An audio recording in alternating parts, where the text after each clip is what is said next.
तर कर्मुसे प्रकरणात आव्हाडांनी सत्तेचा गैरवापर केला होता असं मिटकरींनी म्हटलंय। कुठलाही धंदा नसल्याने आव्हाड ट्विटरवर असतात असं अमोल मिटकरी म्हणतात। आव्हाडांनी दुसऱ्यांकडे सांभाळून बोट दाखवावं असं देखील अमोल मिटकरींनी म्हटलं।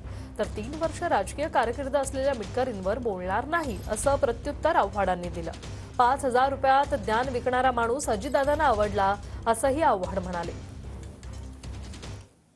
कर्मुसेच्या बाबतीत जी तुम्ही भूमिका घेतली त्या भूमिकेतून तुम्ही कशा पद्धतीने सत्तेचा गैरवापर केला हे महाराष्ट्राने पाहिलं।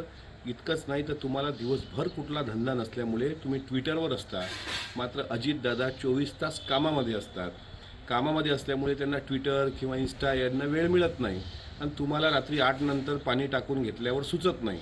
त्याच्यामुळे स्वतःचे 4 बोटं आपल्याकडे आहेत, दुसऱ्याकडे बोट दाखवताना जरा सांभाळून आव्हाड। मी माणसाचं राजकीय वय बघून स्टेटमेंट्स देत असतो। याचं राजकीय वय 3 वर्षही नाही, बालक अजून रांगणारा बालक आहे तो। काय तुम्ही विचार बोलताय? 5,000 रुपयावरती स्वतःचं ज्ञान विकणारा माणूस तर अजितदादांना आवडला, चांगलं पाठांतर करतो म्हणून। त्या 3 वर्षाच्या रांगणाऱ्या बालकावरती तुम्ही मला बोलायला सांगता? माझी किती वर्ष गेली?